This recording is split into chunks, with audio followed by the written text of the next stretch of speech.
We are actually exactly at 6:30 p.m. in Israel, 11:30 a.m. in the East Coast, and 9:30 a.m. or 8:30 a.m. actually, in the West Coast. I hope I'm well heard. Yes? Great. So welcome to the U.S. Israeli Energy Center first annual event. My name is Eitan Yudilevich, and I'm the Executive Director of the Bird Foundation. We are very pleased that you are joining us today from the East to the West Coast in the US, from Israel, and from other places in the world.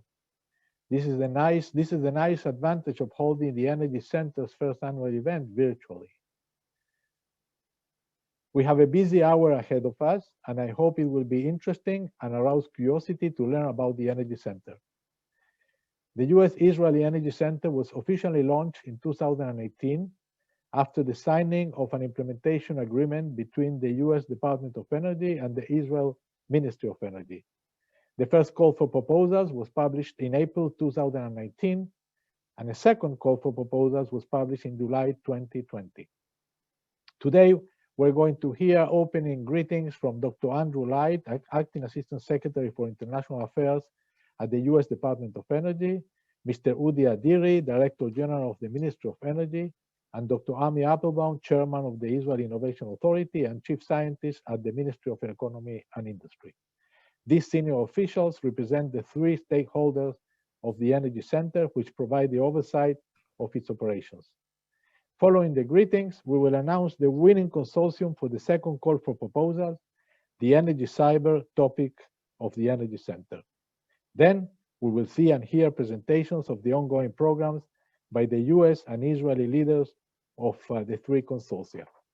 We will be happy to answer questions after the webinar if you post them on the Q&A. A couple of words about the Bird Foundation. The Bird Foundation's mission is to promote and support collaboration in R&D and innovation between US and Israeli entities. Many Bird Foundation-sponsored projects have led to breakthrough products with more than $10 billion in sales. In 2018, the Energy Center stakeholders selected the Bird Foundation to operate and manage the US-Israel Energy Center. Today, we have reached an important milestone, the first public presentation of the three ongoing programs and the announcement of the winner for the Energy Cyber topic. Again, thanks for joining us. And now I'd like to introduce Dr. Andrew Light, Acting Assistant Secretary for International Affairs. Dr. Light, the stage is yours. Thank you very much, Eitan. Thank you for the introduction, for all the work that you do for the U.S. Israel Energy Center and for BIRD, and it's a pleasure to be back with all of you today. I'm also particularly honored to be speaking to you today with Mr. Adiri and Dr. Applebaum, who we'll hear from shortly. The U.S. Israel Energy Center was launched, as you all know, in 2018. It's a pillar of U.S. Israel energy R&D collaboration with wide support in the United States. Awardees for 3 of the 4 topics, energy storage, the energy water nexus, and fossil energy were selected in March of 2020. The three selected consortia were launched last year, and we look forward to seeing the results of their labors together. We're now pleased to have selected the winner of the 4th topic, cybersecurity for energy infrastructure. It was a very tough competition with high quality consortia and proposals. Cybersecurity for energy infrastructure is, of course, key to the success of our efforts to deploy new innovative energy technologies to combat the climate crisis, promote just energy distribution, and create new clean energy jobs. As we accelerate the development and implementation of new innovation solutions, it's vital that we do so in a way that ensures the security and reliability of critical energy infrastructure. Without this reliability, we cannot achieve any of our other energy goals. I'm pleased that this international consortium between the US and our friends in Israel will work to develop new tools to address the cybersecurity threats we will face as we invest in our people, in our supply chains, in our capacity to meet our clean energy goals. And I want to recognize the BIRD Foundation for its absolutely critical and essential role in the success of the Energy Center. Itan, you and your team have served as outstanding stewards of the program, and we continue to look forward to our future work with you. The COVID pandemic presented unique and unexpected challenges for this award process and for everything else that we've all been trying to live through over the past year. But thanks in large part to the efforts of the Byrd Foundation and those with you at the U.S. Israel Energy Center, we are awarding this grant today despite these obstacles. I especially appreciate the 6 consortia that participated in the Energy Cyber Grant process and my Israeli counterparts with whom we collaborated closely on proposal evaluations, and I was personally happy to be able to take part in some of those discussions myself. So congratulations to the soon-to-be-announced awardee, and I look forward to hearing the comments next from Mr. Adiri. Thank you. Thank you very much, Andrew. And now allow me to introduce Mr. Udi Adiri, Director General of the Israel Ministry of Energy. Udi, please. Hi. So good evening or good morning, everybody. Hi, Entan, Andrew, and of course, Ami, and all the guests. So first of all, I'm glad to be here, and I think we can all be proud that after a year, and as Andrew mentioned, not a simple one, and despite all the difficulties we do have today, and we can celebrate the first presentation of 3 remarkable consortiums. It will be represented here by distinguished professors from Israeli leading universities and United States leading universities, and I think we could all be proud of that. And of course, this is a token for the collaboration between United States, US administration, and Israeli administration in the area of energy. And I can just hope and expect that this collaboration will expand more and more following the expected success here. And I think that it's already been talking about this initiative of having the energy sector. So really proud and happy to be here. I think that these very days, and special if we are looking about the conference led by President Biden 2 weeks from now. So I think that the questions and the challenges that the energy sector is bringing to us today are maybe one of the most remarkable challenges that humanity has to face with. And I think that what we do, what it requires, first of all, the breaking through technology and the most brilliant minds in the entire world to collaborate together and bring solutions. And those solutions are about research, but also about breaking through technology, and most of all about the combination and the ability to combine research and technology and to create international collaboration. So I think that, and I hope that the Israel energy sector will be also an important contributor to that. And I could say that what I see in Israel in the last few years is really, it's a flourishing time for the R&D in the energy sector in Israel. And I think that what happens in the last 3 to 4 years, especially in the technology, in the startups, so more and more Israeli companies really bring amazing technologies regarding energy storage and renewables and energy water nexus and cyber and data, things that can really contribute, I think, to the international effort. And I do think that this kind of initiatives, as the one that we present here today, contribute a lot to the ability of Israel as well as United States companies and research institutions to take part in this really amazing time and amazing challenges. So as also Andrew mentions, we are here today to celebrate the announcement of the Cybersecurity Consortium. And we were glad to choose 3 consortium a year ago. I think it was when we visited Washington to choose the companies, it was just the beginning of the COVID-19 area. It was, I think, the last time that a delegation left Israel to the United States, and when we came back, it was already the COVID-19. So I can also just, first of all, hope that this meeting will, in a way, be the start of the end of the COVID-19 time. Just hope for that. But also to say that we were glad to choose 3 consortium, and we decided not to choose the 4th one because we thought that none of the proposal was good enough. We were disappointed about that, and I think it was worthwhile waiting because I think we have now 6. We had 6 wonderful proposals, and one of them will be soon announced. So it was worthwhile waiting and waiting for good and remarkable proposals. I would just say that in the area of cybersecurity, we, the Ministry of Energy in Israel, give a great importance to that. About 3 years ago, we initiated the energy SOC, which enable us to better deal with cybersecurity threats in the energy sector. But more important than that, a few months from now, we're going to celebrate the implementation of the national lab that we have created to help Israel, but not only Israel, many other countries, allies, and companies to better deal with the challenges that cybersecurity brings to the energy infrastructure sector in a very, I hope, good and advanced lab that together with the Israeli cyber authority, we've built in Israeli terms. We spend a lot of money about it, and I hope it will be good and could be helpful for research and for companies in the area of cybersecurity. So this will be implemented very soon.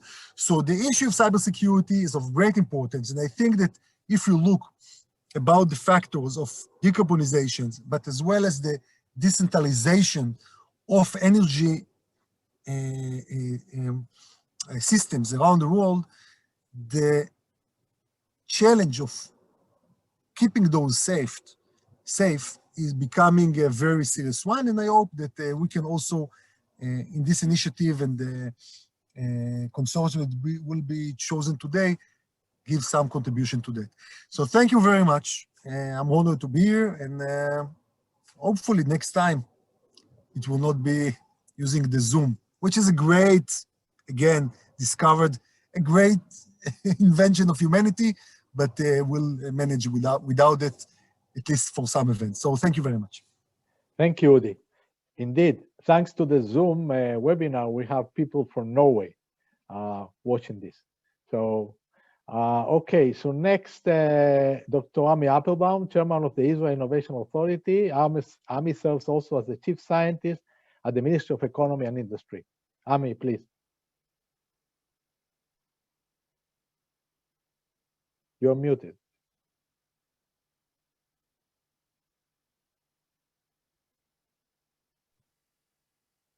Now we hear you.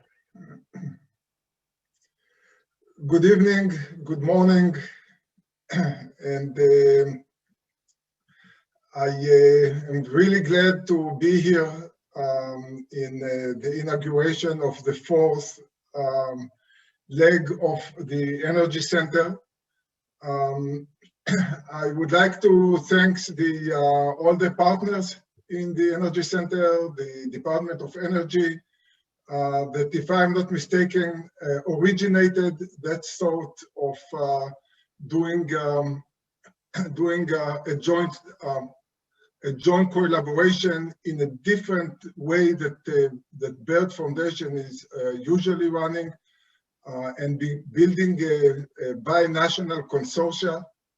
I definitely want to thank the Ministry of Energy and Udi that talked here, and of course, Israel Innovation Authority and the BIRD Foundation that were kindly enough, and Eitan and his team, to take the management of the initiative, despite the fact that it's not necessarily integral part of BIRD Foundation. It's add-on. But don't worry, Eitan is still getting the same paycheck. even that is have some extra work here and extra job. Thank you, Andrew. And Andrew Light, the Assistant Secretary of International Affairs in the US Department of Energy, Udi, Director General of Ministry of Energy, and of course, Eitan, the Executive Directors of BERD. The concept of consortia between Israel and the US, and the consortia that compose academia and industry is really something that we in Israel Innovation Authority looking forward continuously, because I think it has one of the highest potential to attract the best of the best, as we saw in all four consortia, the three that we selected and the last one that we're selecting today. The level of interest, the level of application that we get, both from industry and from the academia, I think it's unmatched in any other plan or program that we have here in Israel. The US in the Energy Center is extremely important initiative. As was mentioned, last year we selected these three consortia, the fossil energy and energy storage and the energy water nexus. And I'm amazed that are all ready to give us some first time report after such a short interaction and work in such a hard time that we all went through. So thank you very much for all participants and really great effort. I think that this Energy Center enable collaboration that takes the best out of each function and in each country, being the US academia and Israel academia, US industry, Israel industry, and it's play a very strategic role in the relationship and the friendship between Israel and the US. One sticky point that I would say threats not only the energy world, but the entire trust between individual, between countries, and of course between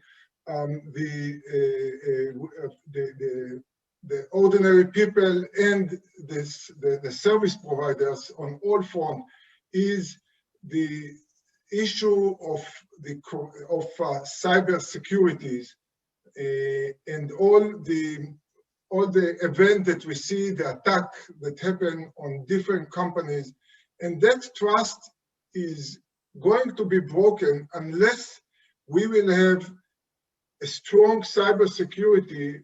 But as you know, between the bad guy and the good guys, the bad guys are ahead of us in infiltrating and in causing damage to the internet and destroying even a very key elements of our infrastructure, not saying about the election as we heard. And unless we will make a leapfrog and be ahead of the attacker, we may lose the trust and the confidence with all those digital services. So I think what we are doing here is the potential of making this leapfrog and bringing the defense and bringing the cybersecurity to a level that will be much harder to penetrate and to cause damage. This program is actually enable those strengths on each side, and I'm convinced that the two sides, US and Israel, the 1+1 will be much greater than 2 in the matter of defending the internet system, especially on such a critical strategic infrastructure like the energy and all the critical elements of strategic for every country. So I'm really pleased to see the high level of engagement in both countries. I wish much success to the winning consortium that will be announced, and for the academia and the company, and as well as looking forward for the amazing changes that they will bring about to the security of the energy sector and the population worldwide. Thank you. Thank you, Ami.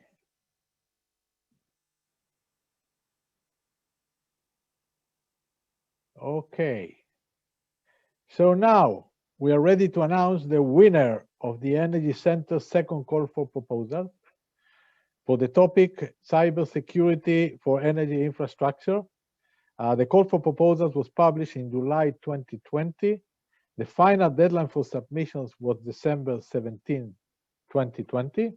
And the Energy Center's Executive Committee convened virtually on March 16, 2021 to discuss and decide. And the winner is, so here is the winner, is a consortium led by Arizona State University in the US and Ben-Gurion University of the Negev in Israel. Those are the leaders. And the consortium members in the US side are Arizona Public Service, Delek US Holdings, Duquesne Light Company, Georgia Institute of Technology, the Mitre Corporation, Nexant, and Schweitzer Engineering Laboratories. In the Israeli side, the consortium members are Arava Power, Otorio, RAD Data Communications, and SIGA Data Security. The topic is comprehensive cybersecurity technology for critical power infrastructure, AI-based centralized defense, and edge resilience. Congratulations to the winning consortium in a very, very competitive process. So we cannot hear your applause, but I'm sure you are applauding. Great. Okay. Thank you to all the speakers. And again, congratulations to the winning consortium and also to those that submitted proposals and did not win. They did a very significant effort, of course.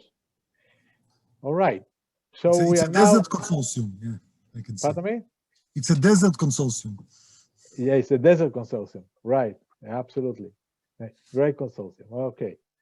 So now we're ready for the presentations of the 3 ongoing programs for the topics energy storage, energy water nexus, and fossil energy. For the first presentation, I invite Professor Paul Albertus, University of Maryland, and Professor Malachi Noket, Bar-Ilan University, and they will share their presentation. Please.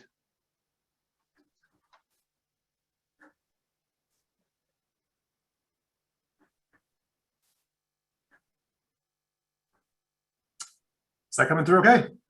Yes, we can see it. Great. Well, thank you very much. It's delighted to be here. My name is Paul Albertus. I'm the principal investigator on the US side of our BIRD Energy Storage Consortium. I'm from the University of Maryland in the Chemical and Biomedical Engineering Department, and also the Associate Director of the Maryland Energy Innovation Center. It's really my pleasure to participate in this event, and also would like to thank the BIRD Foundation for their support of our work. They've been a real pleasure to work with so far. Also thank all the consortium members who have been very engaged in helping to get started and start on our work, of course, at the consortium. So also I just want to mention, so the PI on the Israel side, Professor Malachi Noked, we're going to split our presentations. So we'll do about 5 minutes each. So I'll go first, then he'll go second. So we also have an acronym. We actually realized we were maybe the odd consortium out in the original proposal. We hadn't created an acronym originally, but we did rectify that. So our consortium acronym is the US Israel Solid Energy Center, and we'll talk more about why we chose that. We also have a specific project title here, so lithium and sodium metal solid state batteries for advanced energy storage applications. So advanced batteries have been of great interest for over 150 years now.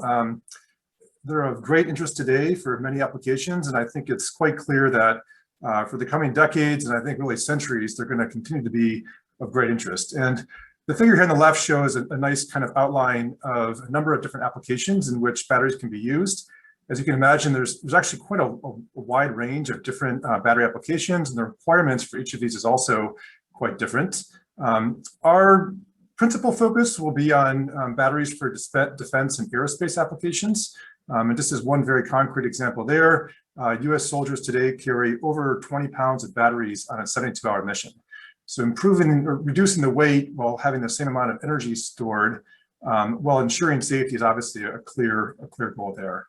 So those are two particular areas that we're going to be focused on. We also have, of course, there's two really big markets, growing markets in transportation, passenger vehicles, in the future potentially more on cargo and shipping, and also aviation, and then also on the grid. So these are two areas that are also growing strongly, to which our technology or individual building blocks that we're working on can also contribute. So just to give you a sense of how big the battery market, in particular lithium-ion battery market, is today. So this is a plot that shows the annual lithium-ion battery demand over the last 5 years, and then looking forward into 2030. There's obviously some uncertainty there. The size of the 2020 market is about $35 billion US, and the projection for 2030 is over $150 billion. So this is really a very rapidly growing market. You can see a lot of that's driven by passenger electric vehicles, but there's also a number of other segments that are also growing rapidly. So obviously lithium-ion is successful, both as a technology and in terms of growing market. So what's the problem? Why are we still working on batteries if this is such a success story? So despite the rapid growth in lithium-ion across a range of applications, both the ones that are shown here and also applications in aerospace and defense, improving energy densities, which would mean reducing the size and weight for a given amount of electrical energy stored, improving safety at the cell level, which is kind of the battery you might be used to holding in your hand. And this is a particular challenge as you increase the energy per unit mass and volume. It also can be enhanced challenges for safety. And then finally, also reducing cost. So these are all three metrics for which improvements on lithium-ion would clearly be advantageous. And what we've also seen in the past is that battery improvements not only can improve existing applications, but also lead to new applications. So some things that are being talked about today, aviation, even passenger electric aviation is being discussed, long-haul trucking, and also new functions in aerospace, defense, medical, and other industries. So this is the opportunity that we're pursuing and some of the challenges that we're seeking to overcome. So for those who are not interested, don't have a particular background in batteries, I'll just briefly run through. This is a nice figure that shows both the outside and inside of a battery, a figure from Professor Doran Auerbach, who's part of our consortium, published a few years ago. So there's different kinds of cells, how they look on the outside. You can see there's cylindrical, prismatic, and pouch cells. You might have seen some of these. Probably cylindrical is the one that people are most familiar with. But the key layers inside each one of these cells are what's called the cathode, anode, and separator. And so those three layers are what really set the performance, the cost, the safety of a battery. And so that's what battery scientists are typically most focused on, is what's inside those three layers. And that's indeed exactly what we're focused on in our consortium. And so here's a little bit more details about our particular approach. So the existing lithium-ion technology out there today has a liquid electrolyte. And you can see here a schematic that shows the cell structure, the three key layers here, the anodes here, there's a separator in the middle, and then a cathode over here. It turns out there's a lot of internal structure to these. But again, current lithium-ion technology makes use of a liquid electrolyte. So the clear break that we're trying to make, or the clear advance we're trying to make, is to substitute the liquid electrolyte with a solid electrolyte. And there's a couple benefits of that. One is that our hypothesis, and I think it's increasingly recognized among all battery scientists, is that a solid electrolyte can be uniquely enabling to make use of a lithium metal electrode or also a sodium metal electrode. And you can see here from these numbers, like the energy stored watt hours is a unit of energy, electrical energy.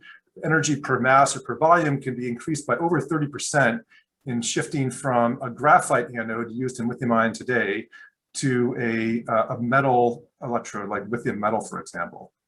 And that, again, is enabled by solid electrolytes. The other big advantage of many solid electrolytes is that they're not flammable. And so the liquid electrolytes today are hydrocarbon based. They can catch fire, and that's something that can be engineered around, but has some penalties in terms of how the systems are designed. And so if we're able to develop a solid electrolyte, we can simultaneously achieve increases energy density while also improving safety. And as you improve energy density, your amount of material you need per unit energy stored also goes down. So this is also a means to reduce costs. So these are our basic approach, again, is to pursue metal electrode technology by using solid state electrolytes. So I'll stop there and turn the floor over to Professor Malachi Noked from Bar-Ilan University. Thank you, Paul. Again, my name is Malachi Noked from Bar-Ilan. Well, Paul gave a very nice overview, a brief view about the incentive of why developing a solid-state battery. I'll try go more into the challenges associated with this kind of development. So in the middle here, you have again a cross-section of the solid-state battery. Starting from the left, here is metallic lithium anode or metallic sodium anode. The orange balls are solid electrolytes. Normally, in a commercial battery, you have here a volatile and flammable liquid. Instead, we are putting a safer solid-state electrolyte. And then on the right side, we have the positive electrode, the cathode materials. If we zoom in, we can see that there are numerous interfaces between the various phases. Going from the lithium metal, we see that we need to prevent dendritic formation or dendrite growth on the lithium metal. And when we look on the positive side, on the cathode, we need to create intimate contact between the solid electrolyte and the cathode material. And the work is distributed as follows. Task number 2 in our consortium is dealing with synthesis of solid-state electrolyte and high-energy cathode materials. Task number 3 is dealing with realization of rechargeable metallic anodes, sodium and lithium. And task number 1 is stitching together the materials, is really focusing on interfacial modification of the various components of the cell.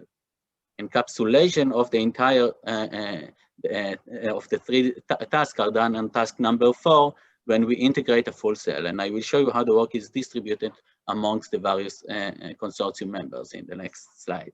Paul, it's you. Thank you. So we have 3 academic groups, a leading academy in battery research in Israel. We have Bar-Ilan University and Tel Aviv University. And from the US, we have the leader academy, which is also leading the consortium's American side, is the University of Maryland at College Park. We have 2 Israeli startup companies. One startup company, 3DB, on battery cell development, and materials informatics, a startup company called Material Zone. 2 startup companies on the American side. One, Forge Nano, is dealing with surface modification of various materials. And Ion Storage Systems is a startup company that develops solid-state batteries. Our last consortium member is Saft, a leading battery manufacturer in the US. Next slide. Thank you. So going back into the tasks, what you can see here, I do not have the mouse, but Paul will help us. So we have synthesis of the cathode and solid electrolyte led by Bar-Ilan University and University of Maryland at College Park, and synthesis of solid-state electrolyte. Polymeric solid-state electrolyte is developed in Tel Aviv University and then merged into hybrid solid electrolyte together with the specialty of University of Maryland and ion storage system. We have Tel Aviv University and University of Maryland collaborating on realization of metallic anode, and Material Zone approach is helping us in choosing the right composition of the cathode materials, intercalation, and solid electrolyte. We have surface modification efforts led by Bar-Ilan and University of Maryland on the academy side, and then adapted into larger reactors of Forge Nano. You can see that on the right, there is a 20 nanometer thick thin oxide developed first at the University of Maryland and then adapted into reactors in Bar-Ilan, and later on it will be adapted into larger reactors in Forge Nano. And on the left, you have surface coating developed in Forge Nano on a cathode materials, 5 nanometer thick oxide coating. Paul, if you can go next slide. Thank you. So Material Zone approach helps us to accelerate materials discovery, moving from maybe 5 years, few years of effort in the lab into 5 hours using machine learning or a few days using machine learning and artificial intelligence capabilities. We have ion conductive polymers developed at 3dB, and also full cell studies that are being conducted over there. And at the bottom right, you can see the reactors, the upscaling process of reactor for surface modification that is done in Forge Nano, the startup company on the American side. So a process developed at Bar-Ilan and Maryland can be adapted over there at Forge Nano. So if we take our 3 tasks, interfacial engineering, modeling and informatics, and electrochemical analysis of metallic anodes on task number 3. Task number 2 is the synthesis of solid electrolyte and cathode materials, and altogether are leading into a full cell development that is being conducted in the 3dB, University of Maryland, ISS, and Bar-Ilan. And basically what we try to show here is that we bring various specialties with building blocks from every consortium members in order to enable the realization of full solid state battery for various applications, as Paul explained earlier in his presentation. For more information, you are welcome to visit our website. We have a website of our consortium. On the left, you will have, you know how to Google it. Now you also know our acronym. And with that, I would like to thank you. Thank you again for the opportunity. Thank Bird Foundation for and all the other entities for choosing us. It is very fruitful collaboration, and we are very happy with this consortium. Thank you very much. Okay, thanks very much to Professor Albertus and Professor Noquet for a great presentation. So the next presentation is the Energy Water Nexus Consortium. I invite Professor Aaron Pachman from Northwestern University and Professor Moshe Herzberg from Ben-Gurion University to present. And please share your presentation.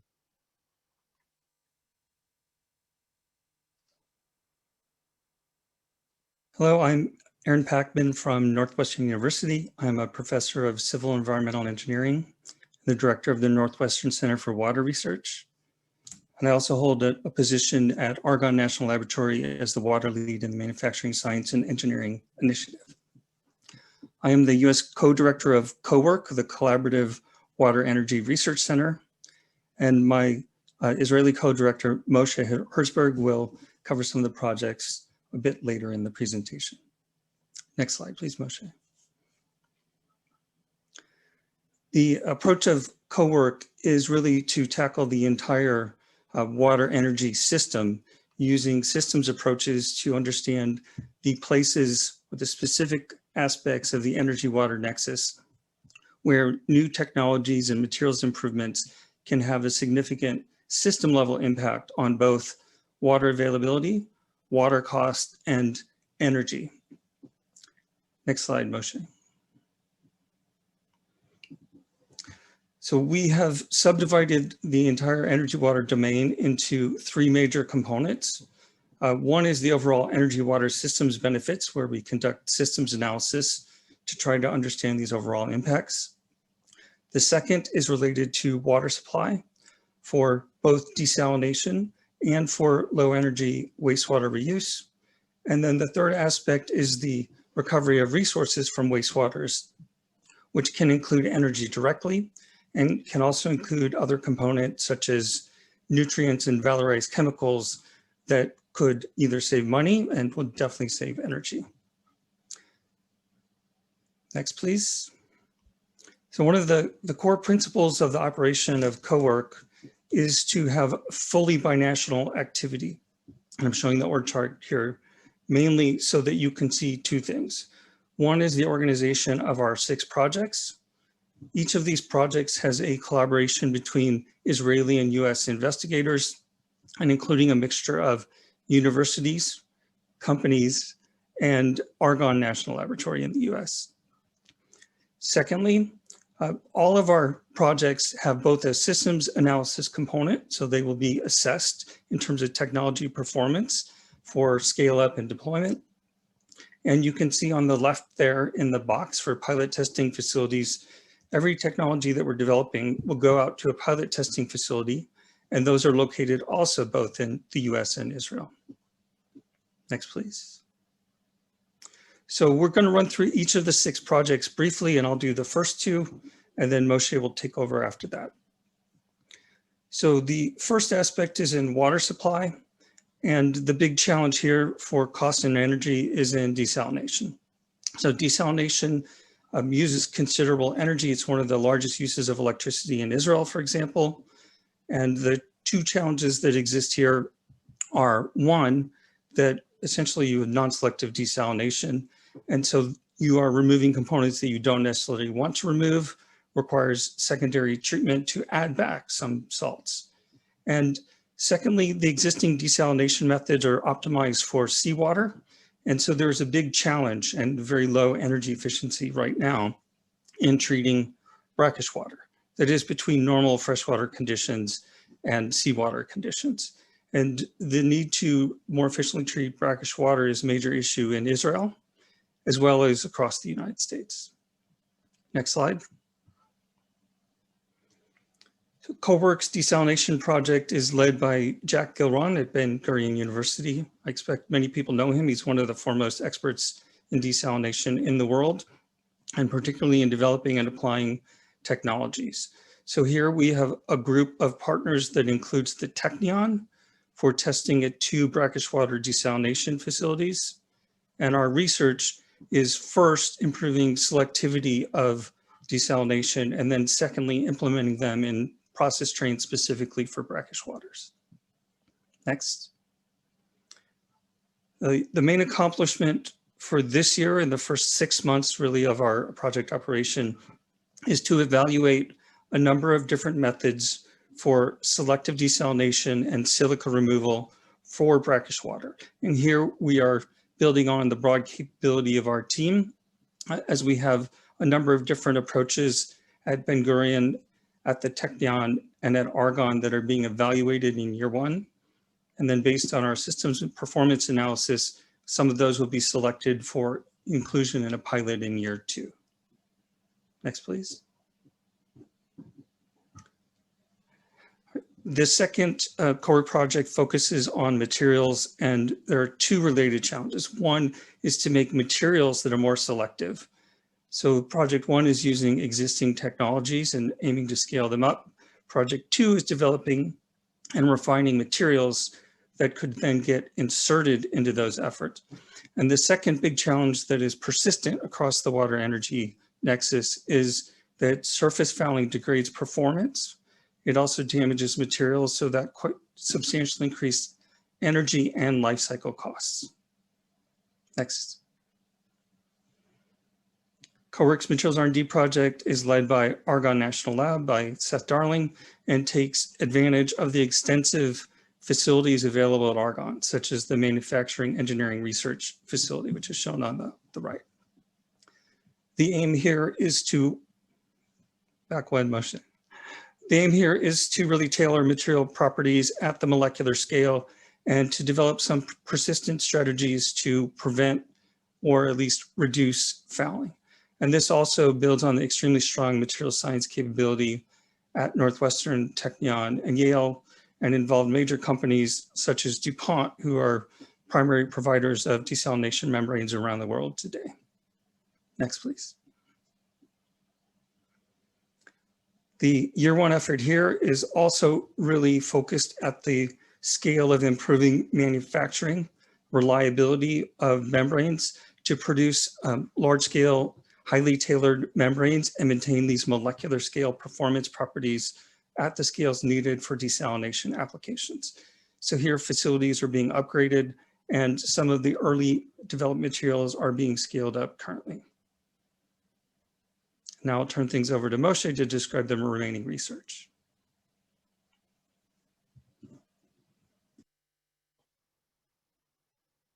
Moshe, you're muted.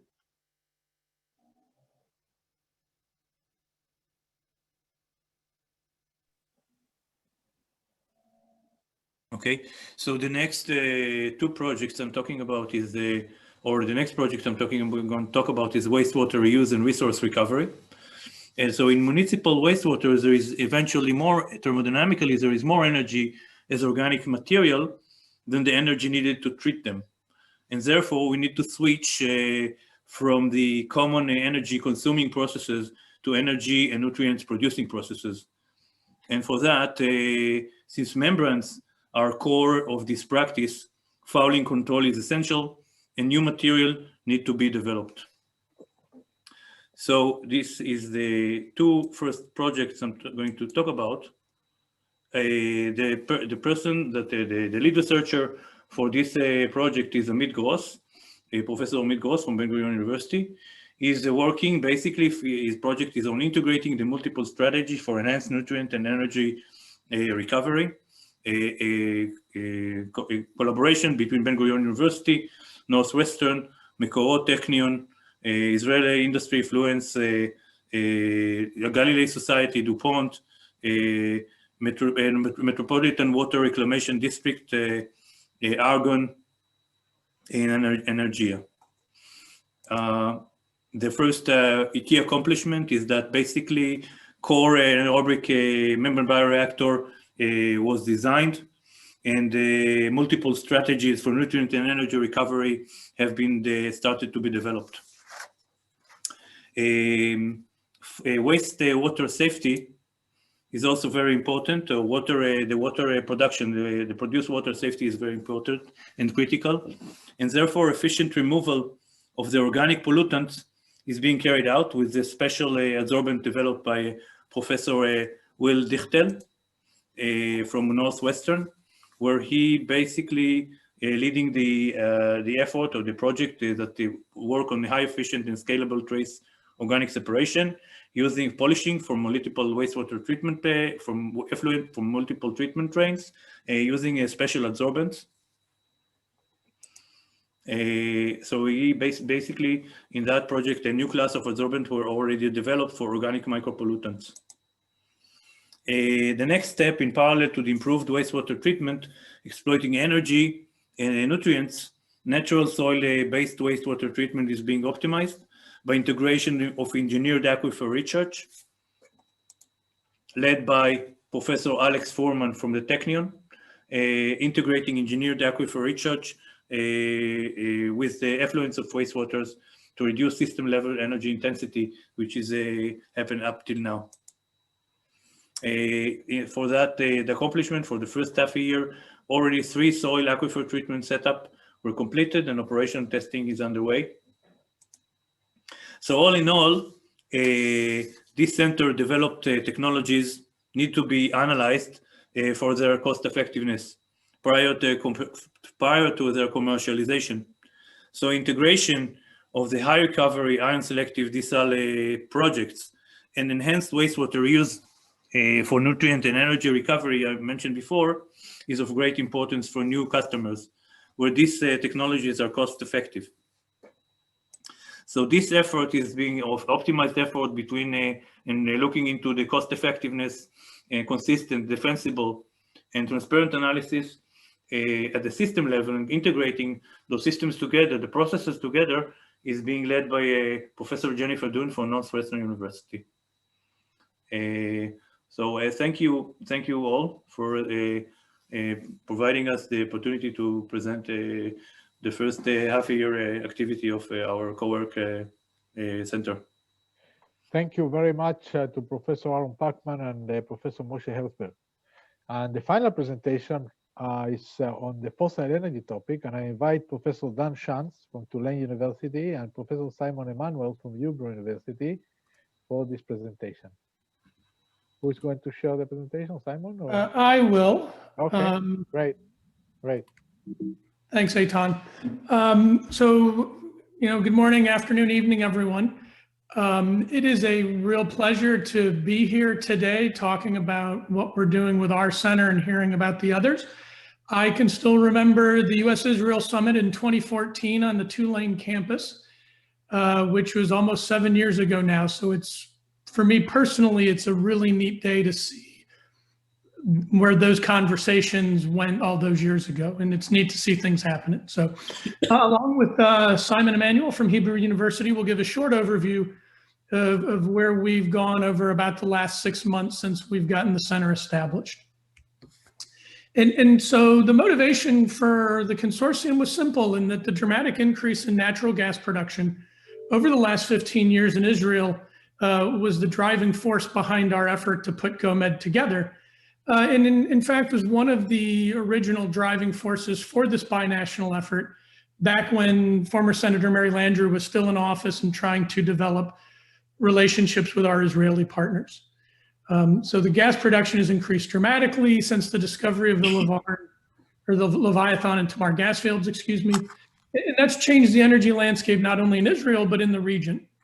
And one of the visions of GOMED is to bring the learnings, at times difficult learnings, from the US Gulf of Mexico experience to help our Israeli partners safely, sustainably, and resiliently handle that natural gas that's coming out of those fields. And as part of that, our vision and implementation maps across the whole energy value chain. So there will be programs within the consortium that range from improving safety around natural gas production, improved AI machine learning developed methods for how to better assess reservoirs, to going to infrastructure where we're talking about transportation and potentially storage of natural gas, to ultimately distribution to final users, and potentially processing and upgrading of natural gas. And so here are the tasks around the main 4 themes of the center, which span offshore reservoir analysis, offshore reservoir production, and then we move into midstream where we're looking at hazards to seafloor infrastructure, and then finally upgrading natural gas. And so the topics are a diverse one. We won't cover any of them in any real granularity here today given time, but as you can see, it spans a diverse space, everywhere from using machine learning tools to better assessing reservoirs, cutting edge materials to improve conversion of natural gas to higher value products, to workforce training via well control operations and risk hazard based analysis of offshore operations. We're thrilled to be bringing together some of the very best and brightest in the 2 countries to take on this effort. And so with that, I'd like to turn it over to Simon and again, congratulate Bird and all the stakeholders for getting us to this great occasion. Okay, thank you, Dan. So as you can see here, we have 15 specific projects within the consortium. So we really don't have time to cover them today. What I would like to do is kind of reiterate the vision of the consortium that we built. Dan, could you move us forward? So there were 2 parts of the vision. The first one is really to build a strong group of researchers, a very broad and diverse group of researchers that would really be able to develop science and technology in a safe and sustainable way. And that's really the focus of the consortium. Dan, could you show us the next one? And the second one is really, as Dan already said, was to leverage the expertise of, particularly of the experience from the Gulf of Mexico, and bring that to Israel. And that's something that was really quite missing in the local energy landscape. There were people dealing with research in fossil fuels here, but there was never any concerted and focused effort to coordinate research and particularly learn from people abroad and from experts abroad. So here as well, it's not just about Israel learning from the Gulf of Mexico and from our US partners, but the idea is also for it to be a 2-way street. But this was very much the focus. So it's a little bit different to some of the other consortia, which were very focused on specific and developing specific technologies. Here was really about developing an infrastructure that hadn't existed before. So Dan, could we move to the next one? So on the Israeli side, we really tried to put together quite a diverse team that represented most of the researchers that were dealing in the oil and gas technology in Israel. So we've got from the Hebrew University, which is where I'm from. You have the University of Haifa, which has a very strong marine geology department. The Geological Survey of Israel, which again is very much focused on offshore development, and Tel Aviv University. And they're actually helping us look at, for example, marine currents and the potential for marine currents to disperse pollutants that that may be released offshore. And of course, we also have the Technion, and their focus is on chemical engineering. The industrial partner, the Israeli industrial partner, is Delek Drilling. Dan, could you move us on to the next one? So there are four US partners. There's Tulane University, Louisiana State University, and the University of Louisiana Lafayette. And we have a national lab, Argonne, which is also taking part in one of the projects. One of the things one of the focuses and one of the aims that Dan and I are actively working on at the moment is to bring in more industrial partners. And we're currently contacting both Israeli and American partners. And the idea is to increase the activity and interest and participation of industrial partners in the consortium. Dan, if you could put us onto the last one. So again, as I think everyone here was notified around about March that they won. And as Eitan already said, and various people have already mentioned, COVID really shut things down at the beginning of March 2020. Our center only started in September 2020, so we've only been running for 6 months, really. One of the things that we've really had trouble with, I mentioned that we were talking about bringing in industrial partners over the last 6 months or so, is that the current COVID crisis has really hit all the oil and gas companies very, very severely. And what that's caused them to do is basically not look beyond, they're in survival mode. They're not looking to participate in research and development at the moment. And Dan and I are fairly confident that will change over the next few months, but that's been one of the major problems that we've had in terms of bringing in industrial partners. The other effect that we've had that has also been, it's been difficult, particularly I think in the American side, Dan, hasn't it? Bringing in and staffing some of these 15 projects. So most of them are going to be staffed within the next few months. About 2/3 of them have already been staffed and are already up and running. This has been really a major challenge in trying to put together such a diverse team with so many different working parts and so many different components. Given the current news, we're pretty confident that things will really take off in the next 6 months. I'd like to say thank you again, just to reiterate what Dan said. Thank you to Bird, thank you to the DOE, and thank you to the Israel Energy Ministry for putting this together. It's really been a great opportunity for us.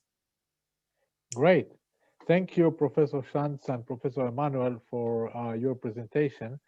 So we are very close to the end. Allow me to use the time remaining for some recognitions and thanks. First of all, we would like to thanks and really we appreciate the support and the cooperation with DOE and the team. Specifically, I want to mention Nate Mason at DOE, International Affairs, who is our point of contact, and he works very hard to make things happen. Of course, there are other people, but Nate, thanks very much. Then the Minister of Energy, Udi, of course, talked and told us, or gave us his thoughts in this event, but I want to thank very much and recognize Dr. Gideon Friedman, the Chief Scientist of the Ministry of Energy, for his work and inspiration in what we do. Thank you very much, Gideon. And to the Israel Innovation Authority team, we have to recognize their professionality when the reviews and their contribution to what we do on a day-to-day basis, of course, and Ami represented them here. Also, during the cybersecurity process, we had a great cooperation. Actually, the cooperation started between the Ministry of Energy and the Israel National Cybersecurity Directorate, who was, they were very influential in making the new call for proposal appropriate, I would say, and of course, together with the DOE. Finally, before we close, I want to thank all the presenters, and I want to thank the Bird Foundation team for all the work they do. They are not, you know, talking here. I'm talking, I'm presenting, but of course, without the team, I would be nothing. So thank you very much for your participation. We are just in time, and I hope it was an interesting hour. There will be a recording that we will post. We will post on the Energy Center website, so you can come back and see again the presentation. Thank you very much. Bye bye. Thank you, Eitan. Thank you.